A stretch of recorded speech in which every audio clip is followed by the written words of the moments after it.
Peace and love, family. Welcome to another Read Book Club discussion. Tonight, we are discussing chapter 2 of The Color of Law by Ricard Rothstein. I am your host, Dr. Ma'at, and I have with me tonight my big brother, T. Warlow. Brother T, go ahead and introduce yourself to the listening audience. Family, how you doing? Once again, we here on another Sunday at 7 p.m. and we are discussing chapter 2, this Color of Law. I'm JT Corn Rings is my channel here on YouTube, where I talk corn rings and all things precious metals.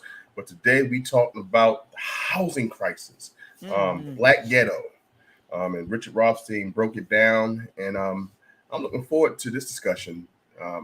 After this reading in this chapter, Dr. Mad, I don't understand how they could ever say we wasn't cut out. Come on, I thought the same thing, bro. How could they ever say that we wasn't cut out the fabric of the economic climate? We were. I can't wait to get to this chapter, guys. I can't wait, family. We can't wait to get to this chapter. Absolutely. And before we do, I do have an announcement. I want you all. Let me share my screen really quickly. I have the flyer up. So let me share the screen. Here we go. All right, family. Oh, that's a little feedback. All right, family. So this Tuesday, join me at 7 p.m. Eastern Standard Time as I interview our dear brother David Banner. 7 p.m. Eastern Standard Time. You see the title, Raw and Uncut. So I'm just going to be dialoguing with my brother, picking his head about different things, and also talking to him about some controversial comments that he's made on the Breakfast Club, as well as he spoke at a few colleges and universities, HBCUs, and there were some comments he made, and the universities had to apologize on behalf of him. So I'm going to be asking him all of that stuff on Tuesday. And so make sure you tune in at 7 p.m. Eastern Standard Time. I want to acknowledge some people who are in the building. Shout out to Steve. Big brother Steve is in the building. Steve Mack. He said, greetings from St. Louis, Missouri. Peace to you, beloved. I see our sister Crystal Denise. She is in the building. I see our other sister, our other queen, A Beautiful Mind. She said, peace and love, everyone. CJ, I'm glad you made it. Because sometimes CJ, he'll put a message, Brother T, like underneath the video, like, oh, I missed the live. I'll try to catch it. So shout out to CJ Young. Peace and love to you. He said, my copy is on the way.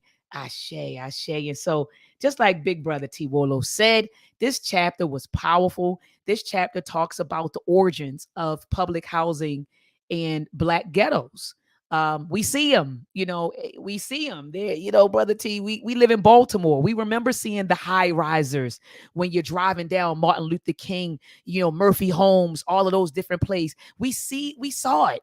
I remember when they taught, when the high rises came down, but the only reason, Brother T, that they came down, remember they said the white folks would come into the city and they would go to baseball games and they would go to football games, and they didn't want to see the high risers. So then they tore down the high risers. So we're all out there clapping and happy that they tore down, the high risers. But anyway, and then they started putting a lot of Black folks, in the scatter sites, right? And I figured that out, Brother T, when I was reading this book. They started putting Black folks in the scatter sites. But I remember seeing those high risers, as a kid. And we all saw it, Brother T, when we watched New Jack City. Remember when we watched New Jack City, you had Nino Brown and them. They took over the projects, and they were so. We've seen this for years, and so for me, Brother T, it was eye-opening to learn about how it all started. How did it all start? Where did it start? And it started with our government. And that's the sad part. It goes back, Brother T, to our government. I'm going to unmute your mic. Go ahead. So, Brother T, go ahead and kick us off. Family, this chapter was so eye-opening because this was a perfect example how the government systematically put us in ghettos, kept us away from opportunities of gaining any wealth by having home ownership, even to the point of not allowing us or trying to keep doing their best for us, keep us out of the workforce. Because the biggest thing that we learned in the preface in chapter 1 from the previous chapters was that working next to your home gave you more of an incentive to work, put in the hours. Now, this thing about this, Dr. Mahat, just from the chapter 1 and what we read previously in the preface.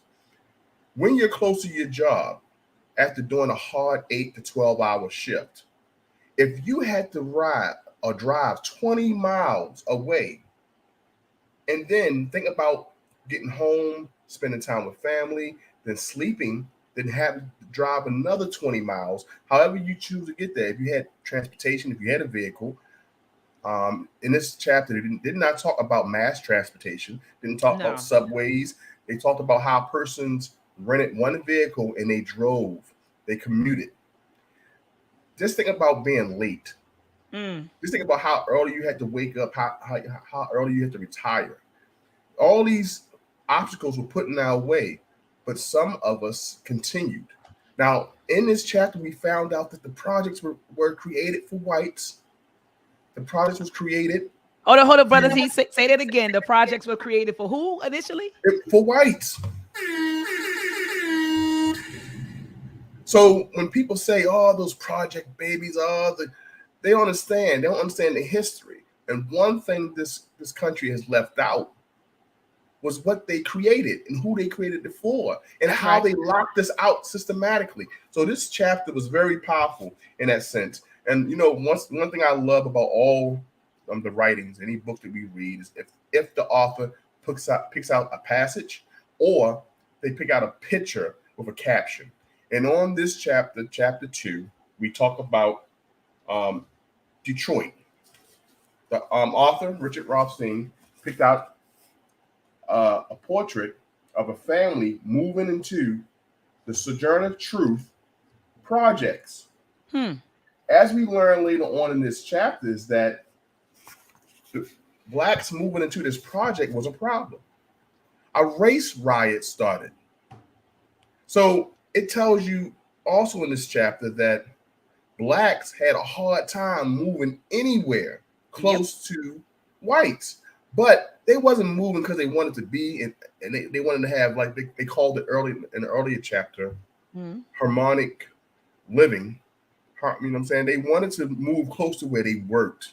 That's all it was. That's all it was. They was trying to live close to where they work. They didn't want to live in the outskirts. They didn't want to live in ran down, unkept places that the government said, you know what, we're not going to fund anymore. When whites moved out, blacks moved in, and then the funding stopped. That's what happened. Keep going, And brother T. one thing that I learned in this chapter as well, in the first couple of pages, is that whites chose to live in the projects not because out of necessity, it was to save money, and it was a place to stay until their federal funding came for them to move out into better suburbs. That's So what they happened. had a choice. Unlike us, we were kept in that situation. Real estate agents and the government agency said, hey, you can't move here. So it was a lot of restrictions. This country owes us so much. Even when it was written law, things were not enforced. So this chapter was eye-opening when it comes down to that. But I wanted to stress this picture and this caption of blacks moving into Sojourner Douglas um, projects. And it was a race ride. I did a little bit more research. It's called the 12th Street Detroit. It was talking about the riots. But I'm not going to go too far in it because I learned later on in the chapter that they talk about this issue. But I just wanted to bring this picture up, showing it how blacks had to meet so many obstacles. They had to have the they call it what's the first line of defense? It's not the U.S. Army. It's the Coast Guards, I believe, to come to guard them as they moved into this house. It was crazy. So we did not just have to deal with that by segregating schools. We had to deal with this also segregating neighborhoods. So one thing I wanted to stress is what I highlighted on page 17, chapter 2. Most Americans have an image of public housing groups of high-rise towers with few amenities like playgrounds, parks, next to another in the central city neighborhoods plagued by crime and drugs and filled with Black or Hispanic mothers and their children. It's a mostly inaccurate image even today, but it couldn't be further from the reality of public housing when it began in the mid 20th century. At the time of public housing was mostly for working and lower class white families. So one of the misconceptions that I stated earlier, that people believe the projects were just for low income blacks. That image is far from the truth. That reality is far from the truth. The projects were made for, in the beginning, for mostly working and lower middle class white families to be close to their job, all the factories, and also if they were war guests after World War II. So, Dr. Mott. No, absolutely. And I just wanted to say that, or just stress that when they created these projects, I just want to give a little bit of context as to what was happening. So this is World War One, right? World War One. We're talking about 1914 to 1918, right? So this is during World War One, and it was literally like a housing shortage, especially like when the soldiers came home, people were creating babies, and so it was a housing shortage. And so that was also like the purpose of creating the public housing. So brother T, I know you mentioned so that the war workers could live closer to where they worked, but then remember it was also like a housing crisis going on, and so they started Sure. creating public housing or the projects. And it's Mm-hmm. funny to me, not funny to me, but when I read this chapter, I thought about Jay-Z. So Jay-Z has a song called "Do You Want to Ride." I forgot which album it was on, but it's on Kingdom Come. Kingdom Come. Mm-hmm. Do you want to ride? And let me share my screen. Y'all say, "Oh, Dr. Mind is she is okay." So, do you want to ride? And he says right here, hold on. He said, you know why they call a project? Because it's a project, an experiment. We're in it only as objects, and the object for us to explore our prospects. Side by side, cops on the way to the top. Yes. He says, as kids, we would daydream sitting on our steps. So he's talking about his experiences, living literally in the projects in this song. But he said, they call it a project because that's what it was, right? It was literally a project that was created by the government, right? And so, Brother T, I love that you read the first paragraph where you talked about how it began, with it began in the 20th century, and how initially people think that, oh, this was something that black people, stayed in, but it wasn't. This was created for, it was created for white folks, right? She said it couldn't be further from it. So it says public housing began in the mid 20th century. At that time, public housing was mostly for, you already said that, the original purpose was to give shelter not only to poor. Okay, here it is. The original purpose was to give shelter not to those too poor to afford it, but to those who could afford decent housing but couldn't find it because nothing was available. So I want to drive home that point, that it was a housing crisis going on. No different than what's happening today. I mean, history repeats itself. Let's look at this, family. This was an article that I came across back in July. I had to search for it before this talk. But, Business Insider, millennials are still driving a roaring 20s of home ownership demand, but there aren't enough houses for them. So it was three main points in this article. Millennials drove potential home ownership demand to a record high in 2020 per First American, but a lower home ownership rate indicates there aren't enough homes for the millennials. So we see how, Brother T, how history repeats itself. So now we're back in this situation where it's just not enough. And Brother T, last Friday, remember you talked about another thing that happened, how the government is now giving out money for people to revitalize their communities. But go ahead, Brother T, you wanted to chime in. Yes. Before we moved away from this, and it's another way why millennials cannot find homes. Now we think about what we talked about today and the previous week. We're looking at how houses were given because it was building a new middle class for the whites. Now, think about the year. You're talking about the 1940s, the 1950s, the 1960s. All this giving was happening. So, who is buying up all the houses now? If you remember what we talked about in the previous books, we talked about the great wealth transfer. All of the boomers who benefited from all this federal funding are buying up the houses to now. This is exactly why the housing market went skyrocketing and all of them went up. It's nowhere to be found because houses went out of some people's reach. So people are overpaying for homes. They're receiving that boomer money. And Mm-hmm. that money is, they had to find somewhere to park that money for the next generation. So what are they doing? They're buying homes. So this is another reason of the real estate crisis that we're feeling today. Absolutely. Mhm. Absolutely. And, Go ahead, and we brother. and we and we stressed also last week how Bank of America are taking all the restrictions away to buy a home in certain states. It's not happening in Baltimore. It's happening, I believe, in 6 states. It's going to be a rollout. And what they're doing is they're taking away the um, the ability to put down a down payment. Also, they taking away the closing costs, and they also taking away the home insurance. These are three things that they kept African Americans from buying homes in yesteryears, right? But one thing that they're not paying down, when you put a down payment on a house, what do you help paying down? You're help putting money on that interest, That's right. help pay, right? To put money on that principal. So now you're getting people to get in a house based off of their renting history.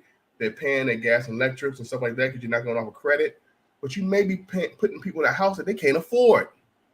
So what happened in this book? We had to have extra family members live with us and all these things in order just to survive. So I'm just telling people history repeats itself. We have to make sure that we do not fall for the traps.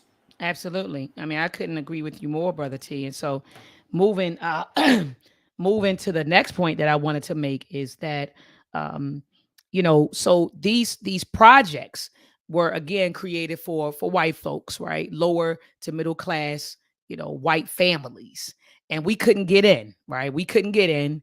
They denied us. It was a bunch of, like a whole, criteria, right, for rejecting people, but we could not get in simply because of our skin color. That's what it was.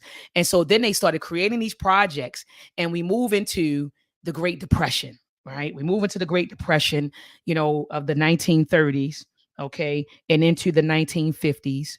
And that then World War II. Now here comes World War II from 1939 to 1945. And he tells us, Rothstein tells us that World War II exacerbated, the shortage. Okay. It says because all the construction material was appropriated for military purposes. So working in lower middle class families doubled up with relatives. They stayed in apartments that were too small for their growing families, right? Or they remained to these like semi-circular cross like huts, okay, that had been put up toward the end of the war for returning veterans. So here comes Franklin D. Roosevelt, right, with the New Deal, right, brother T? So here he comes. And so he actually created the nation's first public housing for civilians who were not engaged in defense work. So all of these projects, like you said, brother T, it was initially for people who were involved in, work, war work, as they called it in the book, defense work, war work. They wanted to work, like you said, brother T, they wanted to live closer to the jobs. And that was, on the jobs, from their perspective, we know that you're coming, right? If we got a house for you right around the corner, we know that you're coming and we need you to come in to do this work. All right. And so, anyway, what President Roosevelt did was, he then began to create public housing for civilians because, as I stated before, World War II exacerbated the already housing shortage that was taking place. And so the administration created all of these different organizations. So for example, they had the Tennessee Valley Authority, so the TVA, which was created in 1933. That was to bring jobs and economic growth, to any regions who suffering during the depression had been usually unusually severe. When I read that part, Brother T, that it was actually, an institution, organization that was created to bring economic growth, right, and jobs to a particular community. I thought about the video that we showed. Remember the video you sent me on YouTube, and it talked about Biden's plan. They're giving like 21 communities $25 million to revitalize their community. I think they said the local government is going to give them like an additional $100 million. And we were talking about how like we're not at the table because they didn't reveal to us who were the 21 people, from what communities, right? And so, we weren't at the table to get that 25 million because it would have been all on social media. This black organization or this black, no. So, they're giving money out, and they did that back then, right? With the TVA. And it says right here that, the TVA and their headquarters was in Norris, Tennessee. That's where they were headquartered. And they developed a model village with 500 comfortable homes that was leased to employees and construction workers. But it says the village, though, was only open to whites. So again, Brother T, that's just another example showing how we were locked out. So they created this community with these homes and jobs, but they locked us out. We couldn't get in. Okay. So then they created another I guess I want to say organizational institution that was established. It was called the Civilian Conservation Corps. Okay. It established work camps for jobless youth and young adults. These camps were segregated, not just in the South, but often in the North. Okay. So it's these segregated camps for our youth. Okay. So it says initially, local administrators integrated some camps in Western and Midwestern states, but federal officials ordered racial segregation in these camps too. All right. But it goes on to talk about how, there were these camps, for white folks, but they say it was segregated, Brother T. But I know that more of them were able to take advantage of that opportunity. More of those white youth were able to take advantage of those opportunities than black youth. Go ahead, Brother T. You have the floor. Good point, Dr. Ma'at. And we already know that they definitely allowed more whites to take advantage of these opportunities. In this that civilian conservation corps, they talked about in New Jersey. In New Jersey, Governor Harold Hoffman refused to allow any camps for African American corps members because of what he termed local resentment. They was worried about how other whites felt in the community. So they said, you know what? I'm not going to give African Americans an opportunity because, the whites, they don't like it. They want to keep it all for themselves. So, and they said force colored companies on localities that have openly declared their opposition to them. So anytime someone had opposition of the blacks moving or getting anything, they listened to them. And somewhere in the comments, Omega Sunlight mentioned that's against existing FHA laws. Why aren't leaders speaking on this? Well, this is before those laws were even on the books and or enforced. We're talking about 1940s, 1950s, when they blatantly stated in these laws, these policies, and they were supported in states that blacks could not move in certain areas. So this is what I'm talking about, family. We're mentioning that now that we understand that there was a restriction, planned obstacles put in our way from us getting ahead, even to work in a place that will allow us to be close to our workplace, to live in a place. These are restrictions. We have to comb through all the laws and policies to make sure that these restrictions aren't there anymore. So yes, great point, Omega Sunlight. Absolutely. Absolutely. And so then he goes on to discuss. Remember, we read about the public works, and my bad, I called them organization and institutions, but the TVA and the CCC, these CTV. were these were government programs. So my bad, I misspoke. I wanted to correct that. And so Mhm. anyway, there was another program or another initiative that was created, the Public Works Administration, so the PWA, and it says it was established in 1933, shortly after Roosevelt took office. And the goal was to alleviate a national housing shortage while creating jobs in construction. Okay. Again, these are white folks who were able to, they created projects, and this was white folks were able to benefit from the Mm-hmm. the work of the PWA. All right. And so it says that the PWA was actually used to create segregated projects. On page 21 in the middle, it says the PWA segregated projects even when there was no previous pattern of segregation. Isn't that crazy, Brother T? So they would go Wow. into an area where there wasn't any patterns of segregation and they would establish segregation by doing what? Well, I'm going to go in here and I'm going to create an all white projects. But remember, the all white projects weren't situated in black neighborhoods, they were situated in white neighborhoods, just like all black projects weren't situated in white neighborhoods, they were situated in black neighborhoods. And so Mm-hmm. remember, there was a guy named Ikes. I hope I'm pronouncing his name correctly. I want to call him Ike so bad. Harold Ikes. That's what I want to call him. Okay. He was the Secretary of Interior, and What it page are we says on, Dr. Rod? bottom 20. So Okay, it gotcha. says, yeah, so it says that he wasn't opposed to, integrating the PWA development, so the projects. And so he established what they called a neighborhood composition rule. So they said here that the federal housing projects should reflect the previous racial composition of their neighborhoods. So in other words, it says project in white areas, as I just previously articulated, projects in white areas could house only white tenants.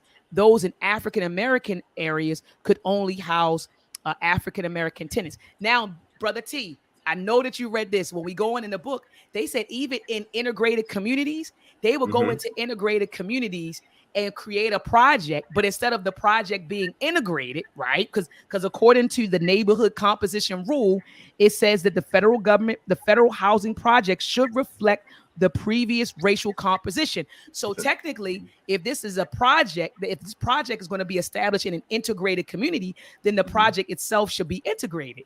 But that's not what happened. They will go into a community that is integrated and they will put an all white project there, right?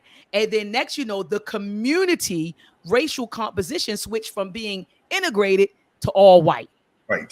Or they would put Yep. brother T, they would put an all black project, right, Mm-hmm. in the integrated community. So the next, the racial composition now is all black. And so our government was responsible for the segregation, the racial segregated neighborhoods or communities that we live in today. Brother T, did you Mm-hmm. want to add to that? I always like to pick out things in a book that talks about places close to home. Yes. So they talked about on page 20, Rothstein talked about Gettysburg, Pennsylvania, which, is up the street from us. We're from Maryland, right? Right. We all know about Gettysburg. So Gettysburg, Pennsylvania, an African American, the CCC unit was assigned to work alongside a white one to restore historical battleground. Now, the white unit was housed near the town itself, but the town's residents objected to having African Americans crew living in the vicinity. So the CCC set up a camp for African American crew some 20 miles away. So I wanted to stress that because I mentioned 20 miles in the opening statement when I was talking about on the opening of the chapter, how they moved us so far away from the working grounds. Could you Mm-hmm. imagine living 20 miles away from work? I know some brothers and sisters do it.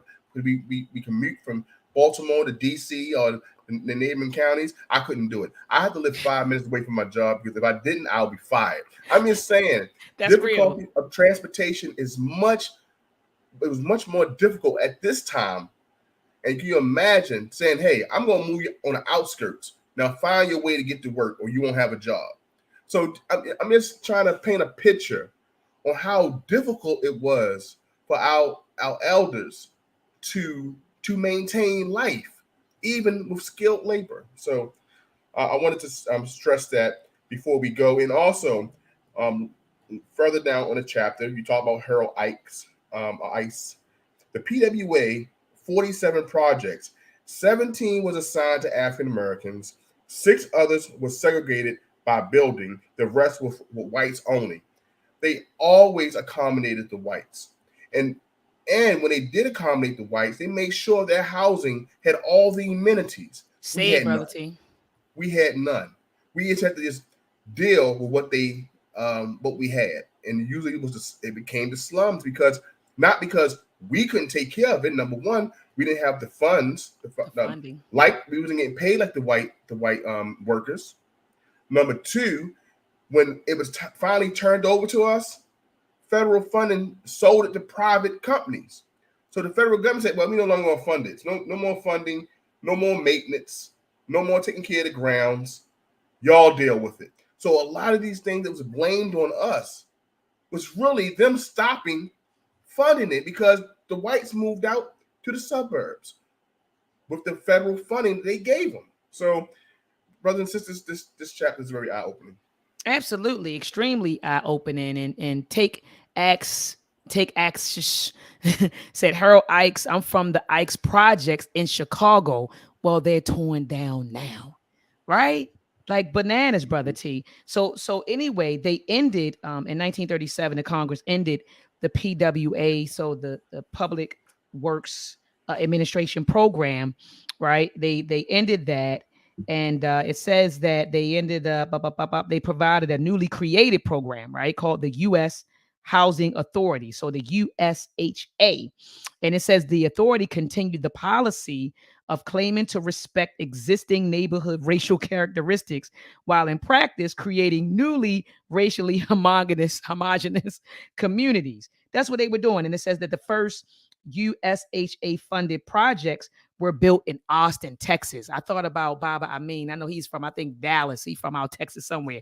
But he said that they say in the book that the first projects, well, the USHA projects, right? So after they created the PWA projects, they started creating the USHA projects. And the first projects were built in Austin, Texas. All right. And it says that Austin city planners have recently developed a proposal that included shifting African Americans who were scattered throughout the city to a single East Side ghetto. The public housing plan advanced this scheme.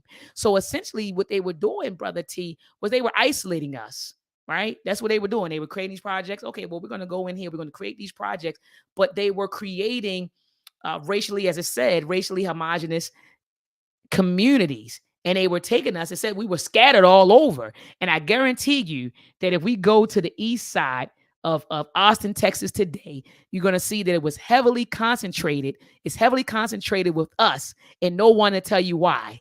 And it all goes back to a project, that the first project that was created by the U.S. Housing Authority.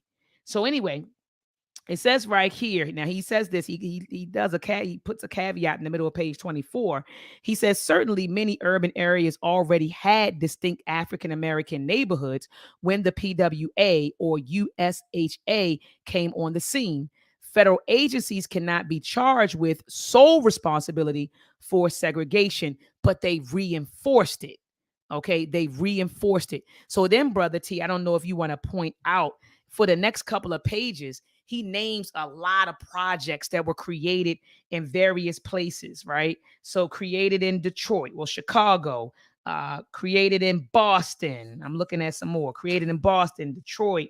They mentioned Baltimore. All right, a lot of the different projects that happened. So I don't know if you wanted to point those out, or if you wanted to keep going. Sister, we can keep on going because before we go, I always want I always want to go back. I'm going to page 23. All right. I'm there. Page 23. We got the PWA projects, also concentrated African Americans. This is the second paragraph on page 23 for those who have the book.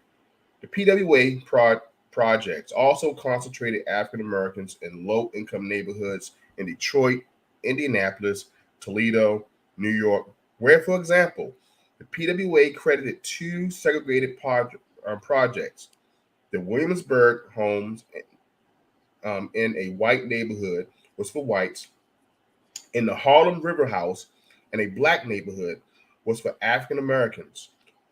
Of the 26 projects built in Northeast and Midwest, 16 were reserved for whites, 8 for African Americans, and 2 were internally segregated. In 1937, Congress ended the PWA program, which you mentioned, right? Of direct federal construction of public housing and required localities wanting such projects to establish their own agencies that could then build the housing and federal subsidies provided by the newly created U.S. Housing Authority. And I wanted to stress that because this is when the term, it's got to watch how government does this. Anytime they want to pass the buck, they always go to private funding. Mm-hmm. So you have to realize when private funding comes into play, if that private company doesn't follow federal law by or get federal funding, they follow their own rules. So I want people to be very careful on private funding today because the government can enforce certain things. We can force the government, hey, they're not building homes in safe communities. They're not doing X, Y, and Z because we can force out our officials and we can go to our people to be appointed in office and we can fight for certain things. But when you got private companies, they may not follow all the rules and they may not have to follow all the rules. So we have to be real careful when the government starts selling things off. Be like, you know what? Thank you. You deal with it. Right. And this is what we see all today. So I just wanted to point this out to show how the government will start something and then they'll wash their hands clean from it. So when you say, hold up, we no longer deal with that. You have to deal with this company now. This deal with your state. So this is how the federal government passed the buck. So we have to be real careful because they will pass the buck all through the whole entire book, I'm sure. They'll say, you know what? We're going to start it. We're going to do restrictions, keep blacks away, make sure that you can't work near you work. You know what? We're tired. Pass the buck, give it to somebody else. And then that private company or that government, that state local government, they start writing their rules. So we have to make sure we follow the paperwork, follow the policy. Make sure we look who originated it, who did they pass it to, so we know exactly how to deal with it.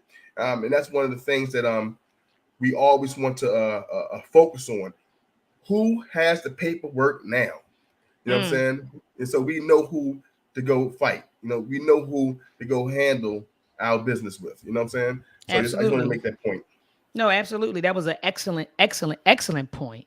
And so I know that on the following pages, Rothstein describes like the different projects that were created by like PWA, and then the US, where is it? Hold on. The USHA. So he talks about projects and, just cities that we're familiar with, a lot of the cities that we're familiar with. He talks about that. One other program I do want to point out, which is on page 26, is the Federal Works Agency.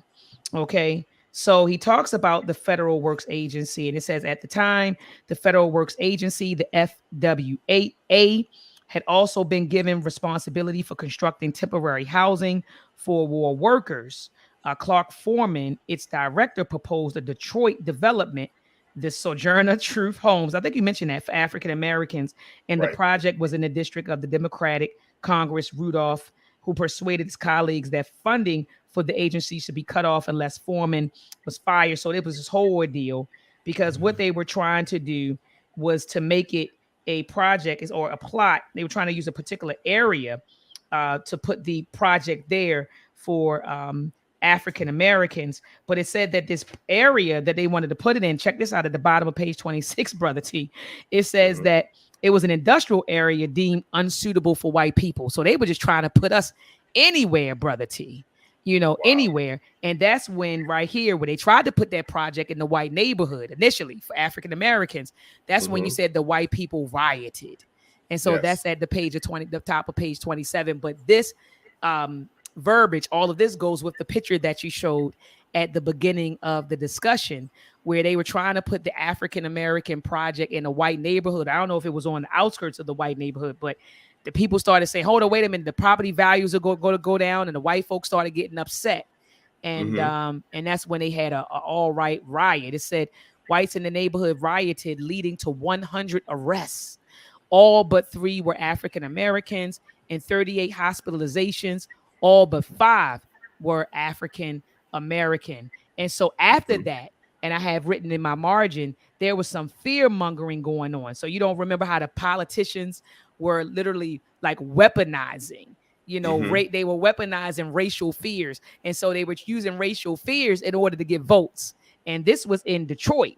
And so they said that in order to get white voters to vote for the white politicians, they were sending letters to the residents in Detroit, and I'm talking about the white residents, saying Negroes can live anywhere with Frankenstein as mayor or Frankenstein as mayor.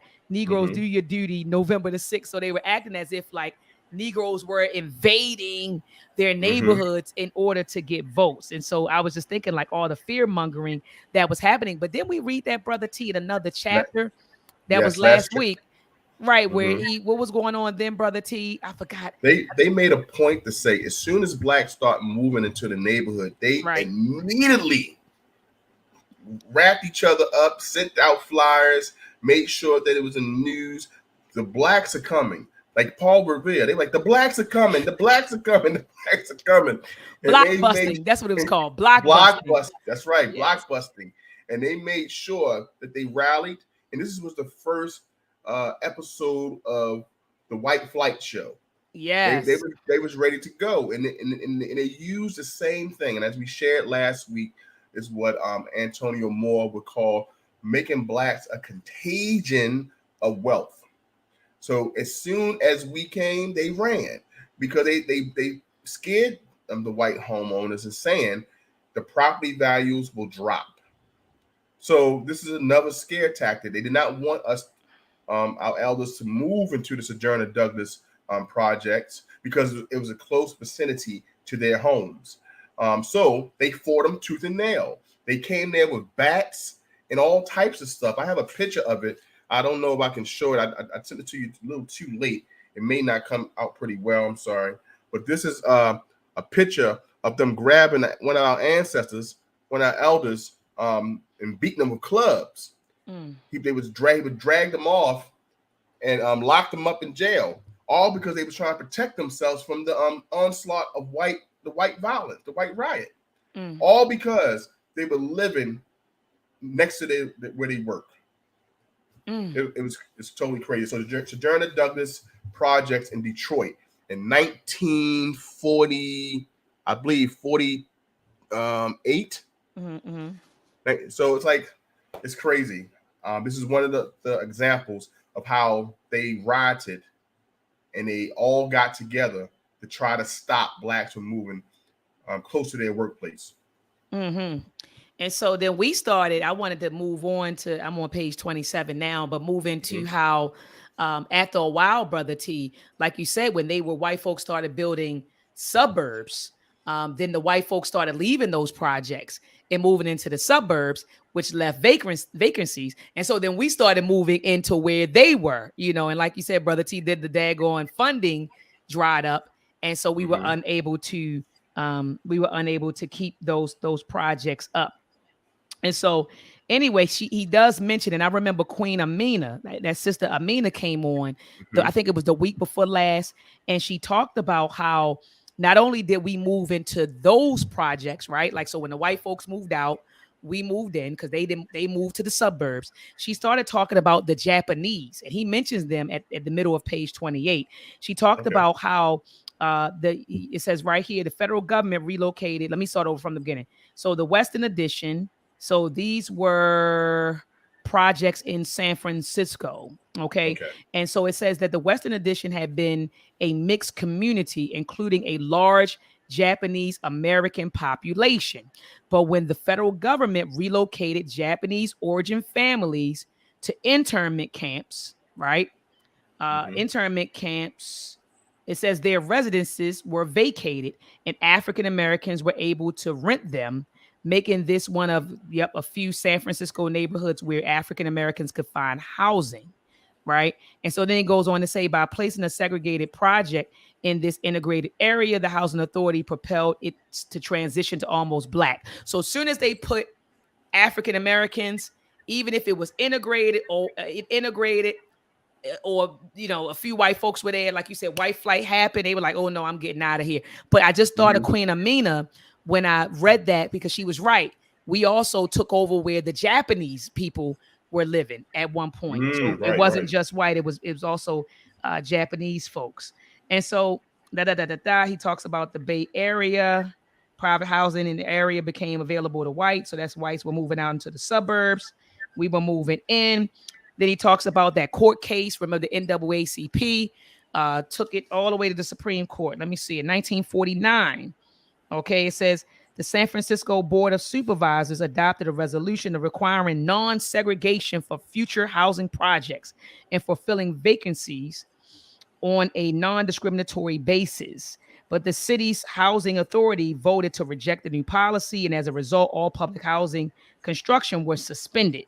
A compromise was eventually reached.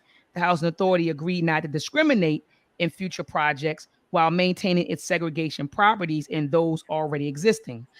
When the authority proceeded in 1952 to build one of its already planned projects for whites only, the NAACP took it to court, right? And it says that the case went to trial in 1953, but it says only a decision to assign African Americans to all white projects. So we were literally fighting to get into all white projects. All right. And so it says only a decision to assign African Americans to the all white projects would have promoted integration, but such a proposal was not an offer. I'm sorry, not on offer by authority. All right. Mm-hmm. And it says that the judge's decision was an NAACP victory. He ruled that the authority's policy violated the 14th Amendment. Amendment.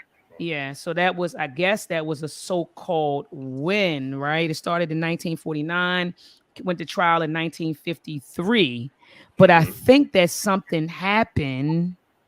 I think that something happened because it didn't materialize. Whatever it was, brother T, it didn't materialize. All Right. right. And So this is another example of how blatantly they put things in policy. This is why the NAACP was able to win this case, because actually this was something that was in policy written. Now they've got to the point that they removed that and they can just secretly discriminate against you, such as when it's time for you to sell your home, they can just, you know what, we're not going to give you the proper value for it. We're going to give you under the cost so you get less money. So they found ways to secretly discriminate against us that's being bought out now. A perfect example that one of the beautiful elders from the chat, and if you should bring that up, from Kerman S. Wingfield. He made a great point that we just read a few minutes ago, how they moved us and on lands that was unsuitable for white people. And this is a perfect example. Kerman S. Wingfield put in the chat. He wrote, in my hometown, they built a nice area for blacks to live, and only thing was an old Creole Cresold chemical site, and people suffered from diseases years later. So this is one of those examples. They found the area that was unsuitable for whites. They wouldn't build houses there, but he was talking about a community where he's from that they built on an old chemical plant. And from building on that chemical plant, what happened? Our elders got sick from living in an environment. They always put us in the places where high production of waste. Even where I live not that far away from where they make the milk. If you drive past late at night, you'll have this foul stench in the air from the rotten milk. And this milk is what goes through all of the school systems, Baltimore school systems. It's the Cloverland right here. yes, East yes, Baltimore. right in East Baltimore. Yes. Right. So we got you to imagine how you smelling rotten, spoiled milk in the air, and what that does to your respiratory system. That's Cloverland, brother T, or Green Spring. That's Cloverland, the name of the company that produces the milk for Baltimore City schools. Got you. Okay. That's where you are. Okay. All right. I'm So thinking that's about an Green example Spring. right then and there of building houses on land that's unsuitable for anybody. It's Mr. Kerman Wingfield right there. Yep. Who made that mention. Absolutely. And thank you, Baba Kerman, for that. He always come in and drop some jewels, brother T. Is a Awesome. serious. That's a serious Baba right there. He come in and he drops the jewels. But thank you for sharing that. And so where were we, brother T? I'm trying to think. We were What just did I at the put bottom down? of page 29, going to page 30, I believe.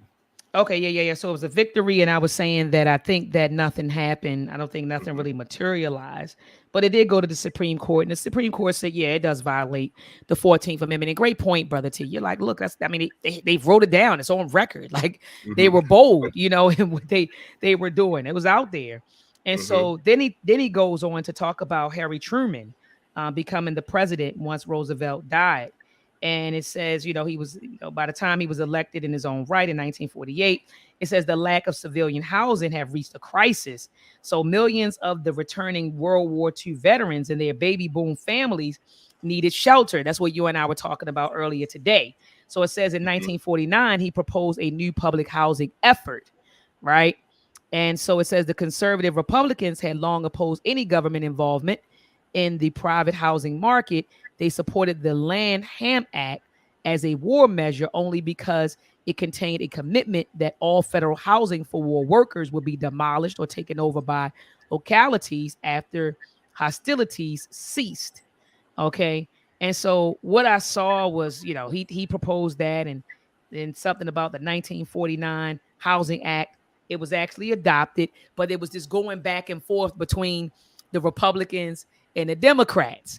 And Hmm. so the Republicans didn't want to do it anyway. The Republicans again did not want to support federal housing. I'm sorry, they didn't want to support they wanted to support it they didn't want to get involved in federal housing or housing period, but they're saying, okay, we'll support it as long as once the war is over, then it's taken over by the local government, right? Like, Hmm. but they didn't want to get involved. And so what they were trying to do was defeat the 1949 Housing Act by saying, okay, if we do this, then let's just make sure that it's no racial discrimination. And they knew that if they did that, the Democrats would have said, no, well, we don't want it anyway, because the Democrats wanted to keep everybody segregated. And I know some of my Democratic voters are in the building right now, and they're like, daggone, the Democrat. Yes, your Hmm. Democratic Party supported racial segregated housing. It just is what it is. And that's why we got to, Brother T, that's why it's important to study, the history of these political Right. parties before you go and sign up and say, I'm a Democrat and I'm a Republican. You have to actually study the history of these political parties that black people, we're so loyal to the Democratic Party. And now a lot Yeah. of, well, we're leaving the Democratic Party, we going to the Republican Party. Well, hell, none of those parties, Brother T, ever did anything to advance us, right, Right. as a So, people. Never did anything, you know what I'm saying, to like free us or to help us, right? And so anyway, the 1949 Housing Act, it ended up being adopted. It says permitting local authorities to continue to design separate housing projects for blacks and whites, or to segregate blacks and whites within the projects. So his act definitely passed in 1949. hmm, And so he goes on to say, and I actually have this at the bottom of page 31 highlighted.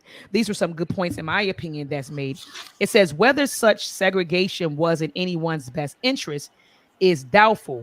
He said, true, without the public housing, tens of thousands of African Americans would have had to remain in tenements that were out of compliance with the most minimum municipal building and health codes. But with racial segregated projects, African Americans became more removed from mainstream society than ever, packed in high rise ghettos where community life was impossible, where access to jobs and social service was more difficult, and where supervision of adolescents and even a semblance of community policing was impractical. So when I read that paragraph, Brother T, I was like, damn if you do, damn if you don't. It's kind of like, if we weren't in segregated housing, right? Oh, sorry, if we weren't, he was saying basically we would have to remain, in areas that were out of compliance, right? Or with the segregated projects, we now we're further removed. So in my mind, I was like, damn if you do, damn if you don't. Like our hmm. ancestors were just in a really bad situation, when Right. I read this particular paragraph. Go ahead, Brother T. No, this made me think sorry, somewhere in the chapter, they talked about scattered houses, and somewhere in the chapter they talk about the difference in high rises, the Yes. crime rates that were happening in the high rises, and when it was proposed that blacks move into scattered homes and that would make them in certain white neighborhoods as well, it was totally shut down. So it made me think about something that happened maybe 1 year ago, Okay. maybe a little longer. If anyone remembers the Dave Chappelle issue, how he didn't, how he fought against helped veto an act to have affordable housing in his neighborhood where he lives, and he went to the association and stated that I put close to $50 million here, and I'm looking to develop some things. But if you don't listen to what I say, I'm not going to put my money here. And it wasn't low income homes per se. The houses would still cost anywhere from $300,000 plus. But the fact that he said, no, I don't want any contagion of wealth of anyone that will drop my value or the plans that I have. So I'm going to use my pull and my money, my developing dollars to stand up. So this is what happens when, just like how whites said, hey, we don't want blacks here. We don't want any low income people here to drop our value down. That was something that he did a year ago, and it made the news. And a lot of people didn't understand exactly what was going on. But it was a development saying, hey, we're going to put some affordable homes in this neighborhood scattered around. So it made me think about the scattered houses that was mentioned here in this chapter. They'd rather you be in a localized area like the projects, the high rises where crime can be localized. Don't bring that stuff over here. Keep it Right. over there. So this is why a lot of our the requests to do scattered homes was denied, and whites turned it down. So I wanted to make that point before we go any further. No, absolutely. Absolutely. And that was a really, really great point. I'm up here, Brother T, looking And for. Go ahead. Sister Amina said the same thing. Chappelle did exactly what white developers did. He did. He was like, hey, don't let me have to pull my strings because, hey, I got some development here and I don't want that here. So a lot of people came down on him. He believed he was justified. I don't know what came out of that, but that reminded me of the scattered home and keeping people where they are type of scenario that was described in here in this chapter. And so, what the brothers and sisters was on them? Oh, you don't want white. You rather live around white folks, and you don't want us in your neighborhood. And what? That's what it. I'm Um, just trying to figure out Basically, what the. Mhm. I wanted to share, but it was like a last thought. It was basically he's saying, hey, I got other things planned for this neighborhood, basically for this community, and that's not one of it. I don't say that you shouldn't put it here, but not now, and maybe at another location. That was the whole argument. So he didn't want it in that vicinity of where his valley was or where his community was. So, but and you just think about it. This is these homes at $300,000. So we think about $300,000 homes in Baltimore. It's a pretty good home. Absolutely. But $300,000 in California, maybe like 150,000 or $100,000 home here. We don't. I don't know. It was a new development that was coming about. Absolutely. Absolutely. All right. And so I'm at the bottom of page, 32. And I want to Okay. show this, Brother T. Let me share my screen really quickly. This is when the high rises came down in Baltimore. You remember this? It was what, Murphy Oh, Homes? Let me, that's right. so we had them, and I know we had them all over. Hold on. You found the footage. Yeah, when they, Excuse me. look at this, Baltimore. This is shot July all right, let me make sure I'm sharing the The audio. sound. Brother T, I put it up and people in the chat be like, Dr. Ma, I can't hear anything. So I get that all the time. So it says, all right, let's see. All right, Murphy Homes. CDI, The Art of Demolition. Thank you. And he's in Ohio, not in California. Thank you Who? for Who? clarifying. Dave Chappelle's in Ohio. That's where he lives. Okay. Okay. All right. Let me. Here it is. Thank you. We out. So this is Murphy Holmes family. This was a project down in Baltimore. Three, two.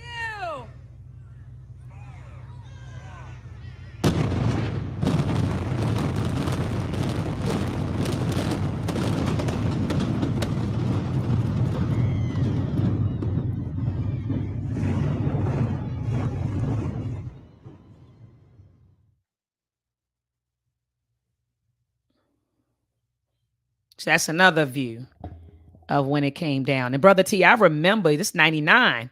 I'm 18. So I remember like this was a big deal. It was all over the news. It was everywhere. Like, yo, they getting rid of the high rises, they're getting rid of the high rises.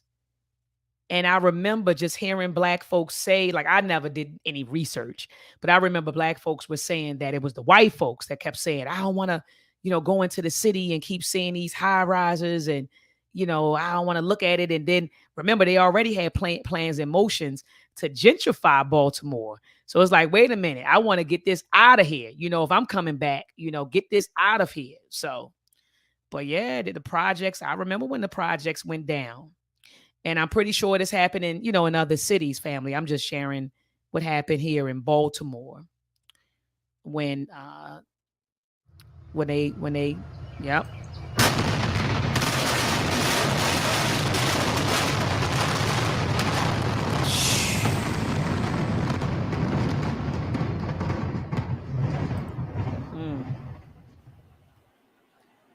So there it is, Brother T. And the reason why I wanted to show that, because at the bottom of page 32, it said, with the funds from the 1949 Act, massive segregated high-rise projects were constructed nationwide. So the reason we grew up and we saw Murphy Homes, Brother T, is Mm-hmm. because of a daggone housing act of the Housing Act of 1949 that was proposed by Harry Truman, our president. So that's why we saw those segregated high rises in black neighborhoods, because of a single act that was proposed and accepted in Mm-hmm. 1949. So again, we gotta know our history, man. And But while we go ahead. once again, Dr. Mott, it was it was constructed all over the country Yes. just to keep us out of the suburbs. So to give us somewhere to live, which they knew was high area of crime and other things, didn't have the amenities that the original projects had when whites moved in, because whites had the opportunity to move out. So they gave us a localized area to stay. That we been from Baltimore to Chicago, just because they didn't want to give us the funding to move us in better places. Mm. This is a Brother, design but plan. A design plan. Design plan. mm. all by design, all by Right. design, which was bananas. And so I'm trying to think, so he did that. It said, and then Dwight Eisenhower succeeded Truman as president in 1953, becoming the first Republican to hold office in 20 years.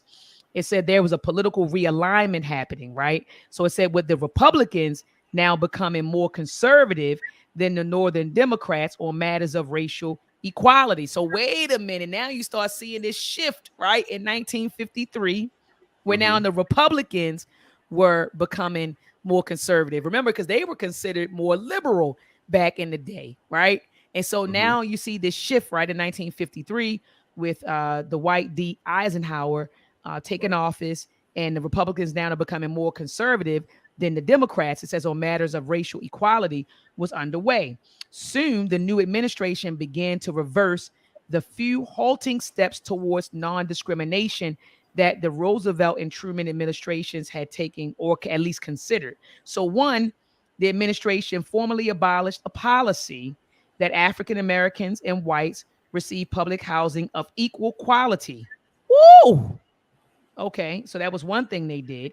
The second Mm-hmm. thing they did was they also ended even nominal adherence to requirements that local housing authorities give prior to the neediness. I'm sorry, I think that's neediest of applicants regardless of race, and that three, the net supply of housing available to African Americans not be reduced by demolition projects. Okay, so then it says throughout the 1950s, in some housing authorities, they built scattered site rather than concentrated units. So they had people over here, people over here, people over here. It says, having recognized that high rise ghettos for the poor aggravated residents, right, and generated more crime. It says they also hoped that scattered units would provoke less opposition from whites. So it's always the opposition from whites. All right. Mm-hmm. So then they go and say, look at this, Brother T. And I highlighted this. It says in the mid 1970s, the federal government began to recommend that cities using their public housing funds this way. Yet most cities, Chicago and Philadelphia, being extreme examples, continue to situate public housing in predominantly low income African American neighborhoods. So they went to the neighborhoods, like you said, to put the projects there. They put them in low income black neighborhoods, right? That's because the Mm-hmm. white folks said, we're not having that. Don't bring that out here to us. So he says a few municipalities did begin to use funds for scatter site projects, but there were typically cities with small, low income African American populations. Now, I remember this, Brother T. Mm-hmm. So, I'm looking at where it goes into the vouchers Okay. because they mentioned the vouchers. Oh, that's at page 36. That's on page 36. Is there anything else from page 34 you wanted to talk about, Brother T? I wanted to stress on page 34, the second paragraph that you touched on. The Okay. public housing authorities not only continue to choose segregated sites for new development, but made efforts to segregate existing projects where integration might have been tolerated. In 1960, for example, the Housing Authority of Savannah evicted all white families from its integrated Francis Bartlow project. Doesn't that Mm, sound devastating? They got yes. evicted, right? The whites got evicted, right? But no, let me tell you why. So, integrated Francis Bartlow project creating an all-black complex. So, it sound real bad, right? That the whites got evicted from the projects. Isn't that bad? No, that was to move blacks in. And I wrote I made this passage, this quote: living in the projects was a choice for whites because they had options cloaked in policy to help them move. So Mm, it wasn't an eviction. What it was another hand up. mm, They was moving, getting put from the projects because hey, they had the money to move into the new homes that were being built. So right. Mm-hmm, it mm-hmm. wasn't like, oh God, we're putting them out on the streets. No, we just putting them in their houses because now we got houses that we built for them. But let's move the blacks in because we don't got any houses for them. We got the projects for them. This is what we got for them. So the authority justified its policy by observing that the national and local housing shortages abating, whites could easily find homes elsewhere, and African Americans needed the public projects more. See, the whites had options. So they only lived in the projects only out of convenience. They could afford it.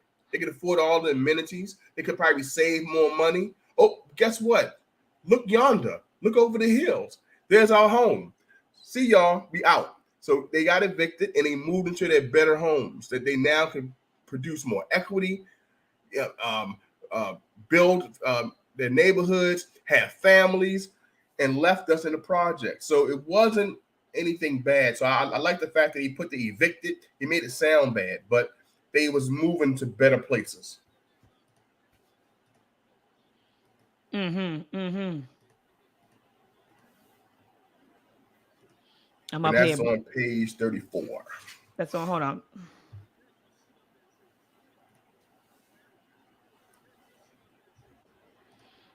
You said page 34, Brother T? It was page 34. I was basing that on how they moved them out, but they was moving to better homes, and because of the housing shortage, they just moved blacks in the projects. Got you. And then look, it said at the bottom of that same page, the civil rights group has shifted from initially, remember, they were trying to fight discrimination or segregation within like the projects, right? So they were Mm-hmm. trying to fight. That was the battle. So within the project, they're like, no, you know, it's discrimination. You all aren't letting us in. You know, it's segregated. But it said that Mm-hmm. these civil rights groups, all right, around the 60s, it says that they shifted, their focus shifted to opposing the placement of what have become predominantly African American projects in already segregated neighborhoods, increasing residents' racial isolation. So they started saying it went from okay, I'm not, you know, opposing segregated projects to wait a minute, you know, you're segregating us because you're putting these projects, you're putting all of the African Americans over here, and then you're putting the African American projects in these African American communities. So this is racial isolation at this point. So their shift changed. So I wanted to Mm-hmm. point that out. And then on page 35, and we're coming to the end family. It's only like 2-3 pages left. So on page 35, he talks about it says in the years leading up to the final ruling. So there was this another Supreme Court case going on in 1976. Okay, another court case was happening, and dot dot dot dot dot. It says, oh, Brother T at the top of page 35. Okay, so let me read this. In 1976, the Supreme Court adopted lower court findings that the Chicago Housing Authority, with the complicity of federal housing agencies, had unconstitutionally selected sites to maintain the city's segregated landscape. So they were strategically put these projects, you know, where they were putting them. So it says, although the authority had suggested tracts that would integrate white neighborhoods, each project was subject to veto by the aldermen in whose ward it was opposed. So let's pause. So remember, Brother T, in order to create a project, you know, they had to get the permission, right? From the councilman, the alderman, or whoever. They had to get permission to put that project there. But they knew that it would get vetoed anyway, right? So it says that the alderman whose ward it was proposed would veto it. So it says in his ruling, now we're talking about the 1976 Supreme Court case, it says the district judge who originally heard the case wrote, no criterion other than race can plausibly explain the veto over 99.5% of the housing units located on the white sites, which were originally selected on the basis of the CHA's expert judgment, and at the time, the rejection of only 10% of of so-called units of the units and Negro sites. So at the white sites, 99% of the time they were like, nope, don't bring up all black project here.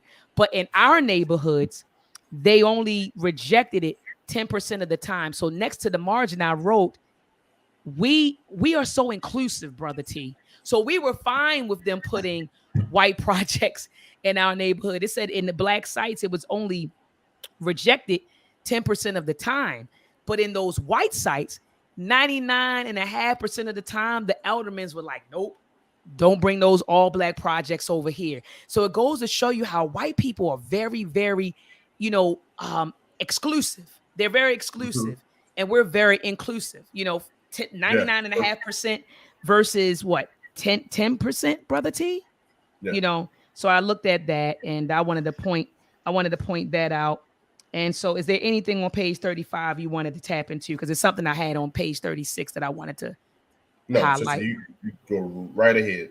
Okay. All right. And so on page 36, at the top of page 36, he talked about how, and I remember back in the day, like my cousins having like vouchers, and different women I knew like having vouchers, and Mm-hmm. they were limited to where they could go. So it was kind of like if you have these vouchers, you can only move here. You can only move into the projects down here. Where when white folks have vouchers, they can move anywhere they wanted to. So at the top of page 36, it says other federal court decisions or settlements in Baltimore, Dallas, San Francisco, Yonkers, and elsewhere also recognize that HUD, and I know we remember HUD or Mm-hmm. local governments had created or perpetuated segregation. And I know a lot of people, when they think of HUD, they're like, oh, I think that's, what is it, housing, urban development, or something like that. But I Yes. used to hear HUD back in the day, but everyone made it seem like it was a positive thing. Like, oh, you can get a loan through HUD, and they help you fix up your house.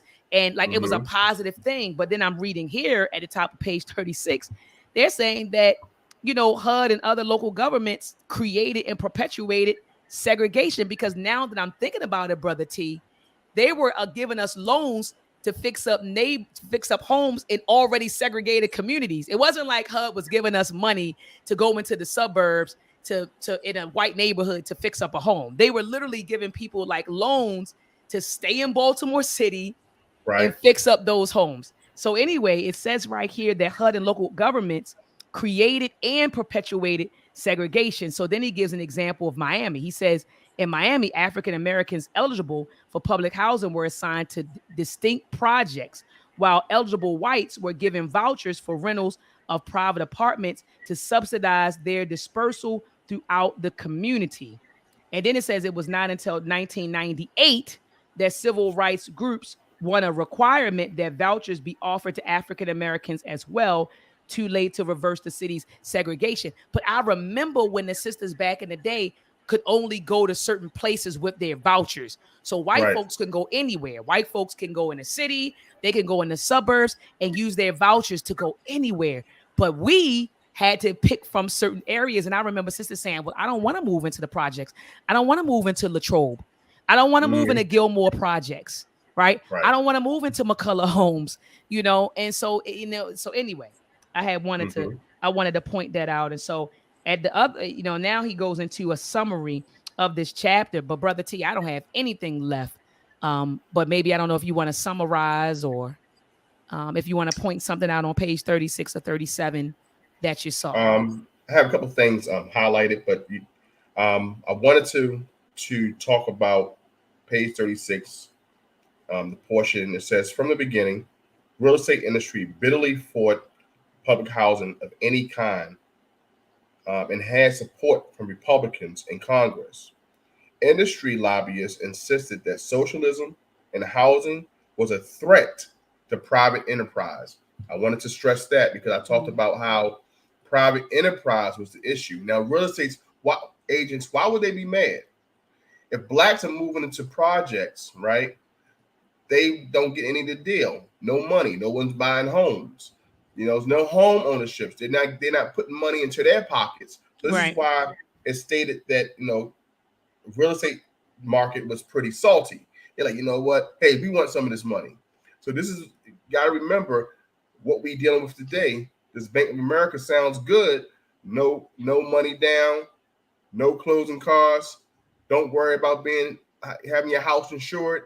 Now tell me this. Just tell me this. Riddle me this back, man. Let me know if your house is if you don't have house insurance or your loan's not insured. What's the risk?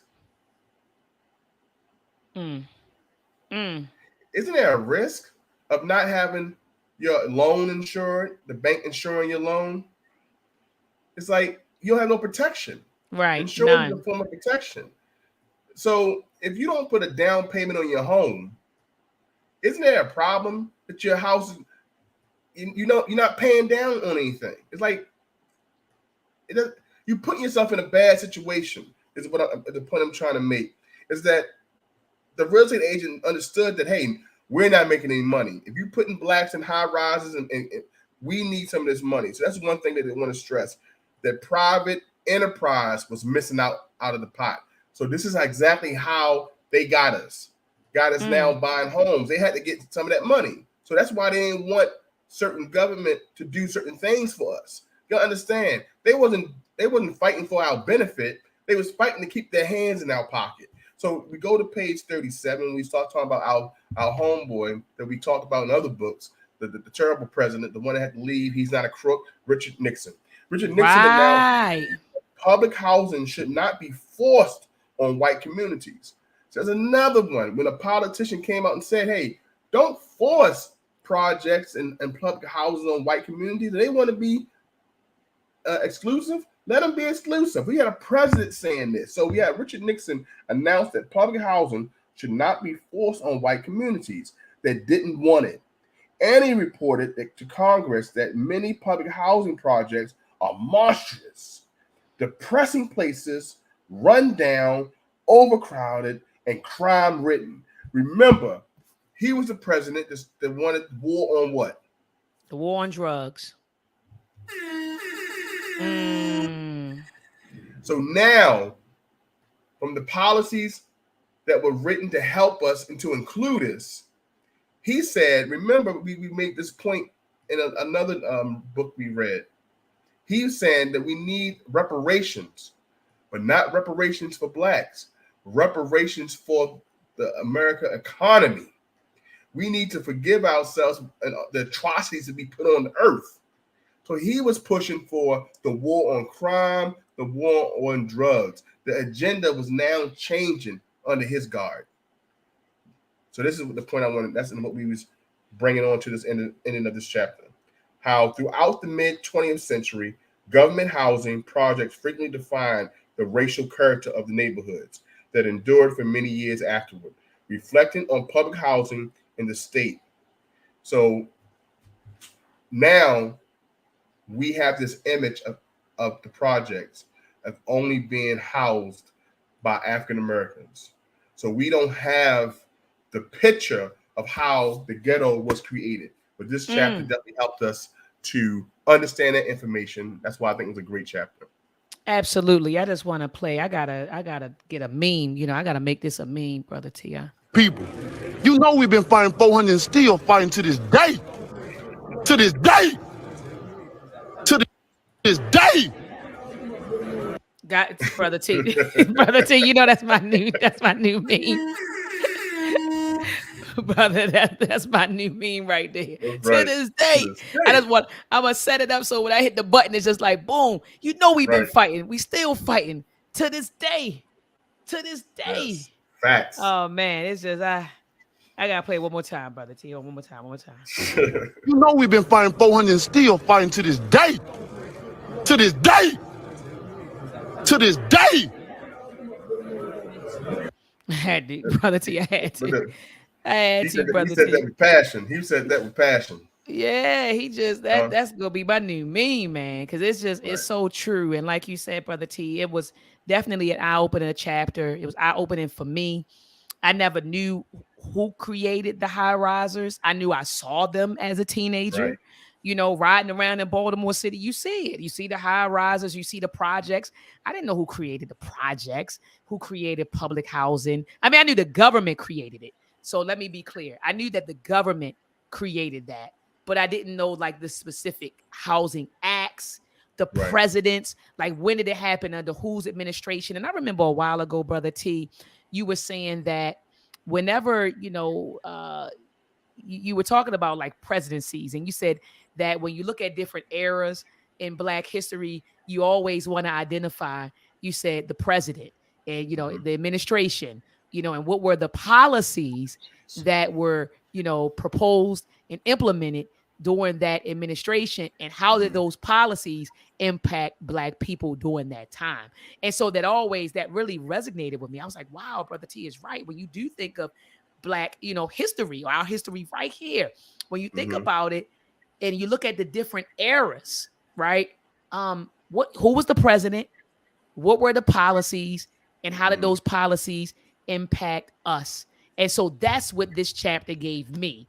It gave me, you know, I saw the impact, but I didn't know the policies, and then the president who proposed those policies. So this is what this chapter gave me. And so, like you said, you know, the white folks talking about the projects. You came out, the project started with you. You from the projects, you know. And so, one thing that I think that wasn't made clear at the beginning of our discussion, going all the way back to page 17, is that it said that initially the projects, I don't know, brother T, if you said this, but the projects were for like they weren't subsidized initially. These were like working class white folks who were living in these projects because they were working close to the companies, but initially they weren't subsidized. They were paying, it says right here, purpose, blah, blah, blah. It says it was not the shelter too poor to afford it, but those who could afford decent housing but couldn't find. Oh, I did say that. Okay. So that was it. I just want to make sure we were clear. Yeah. Okay. I want to make sure we were clear on that. All right. So, all right, family. Thank you so much for tuning in. I appreciate all of your comments. I've been going through trying to put them on the screen. I see someone shouted out my sister LaDoja. Okay, I see it now. There she go. Peace to sister LaDoja, right? I see everybody in the building. Queen Amina. I see it all the way through. A Yapo. Peace and love to you, brother. Ty 313. 313, you came in late. Peace to the new Black World Order. He been getting on my case, brother T. He was like, "Where's the Booker T. Washington book?" I'm like, "Brother, I got it.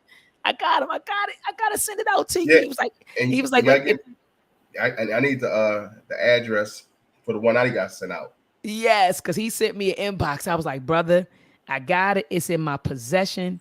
But bro, you know, I'm all over the place. Like even this Yes. morning, I was with Baba Amin and his queen, Mama Nko, not say Nkoyo, Mama Ife. So Baba Imhotep Fatiul and Mama Ife Fatiul, they started the Kamoyo Shule Africana weekend school or weekend academy. And Okay. so they're utilizing the conscious ingenuity program.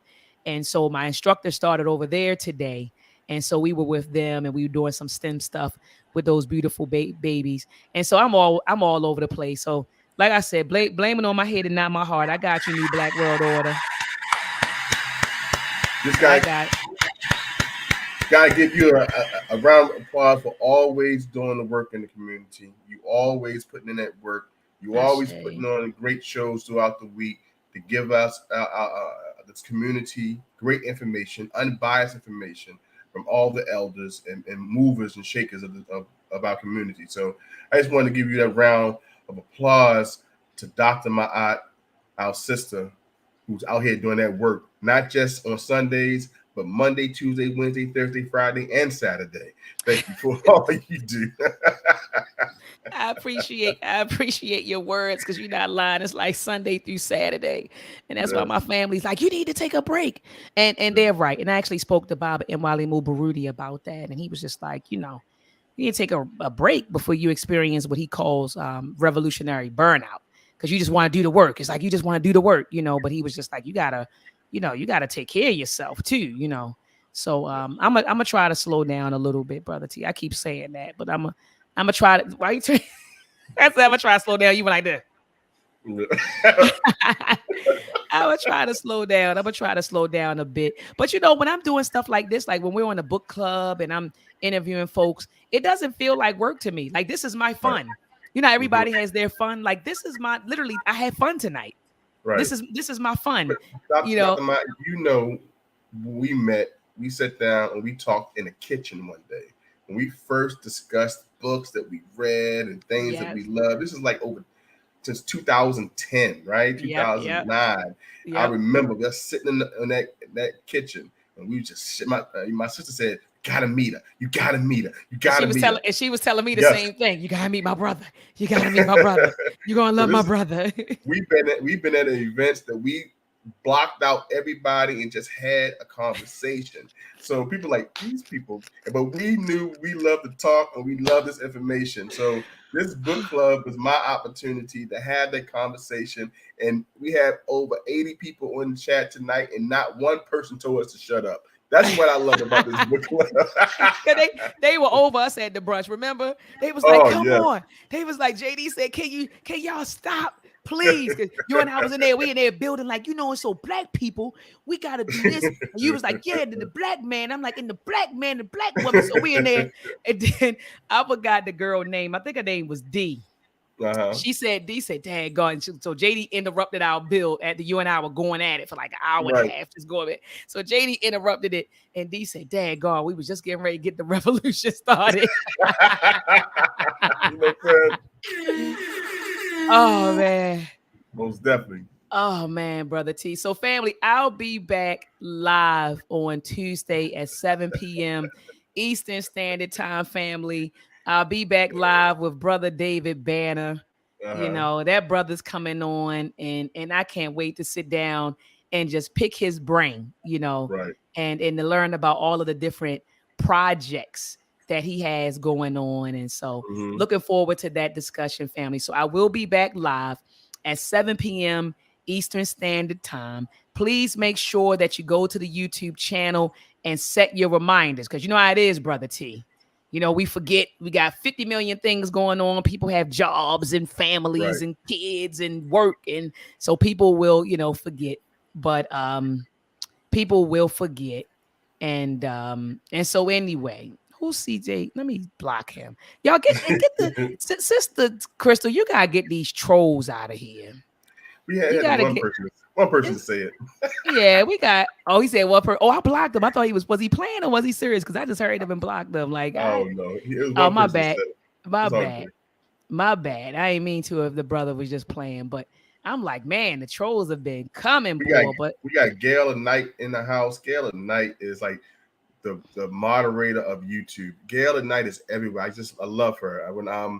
oh, When peace to Gail Gail at Night, tonight. you got to check her out. She's awesome channel, awesome YouTube channel. Just one of the best moderators on YouTube. When you want your chat clear, give it to Gail at Night. The Gail at Night will make Oh, sure hold it's on. clear. Let me give it. Hold on. Let me make her a moderator now. Hold She on. is one of the best in the business. And let me make her a Sure. moderator now so she can, because I know it's gonna be a lot of trolls on on Tuesday. So let me make Gail a moderator right now so she can there she is. Okay. Yes.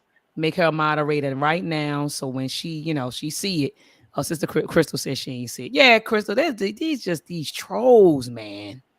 The Doja said, she said, I ain't missing. She said, I took off work. She said, I ain't missing. She said, I ain't missing my David Banner.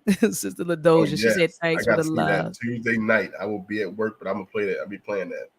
All right, cool. All right, family. So Tuesday night, we on and popping. All right. Love you all. If you don't tune in on Tuesday, just have a black-tastic week. All right. Peace. Peace.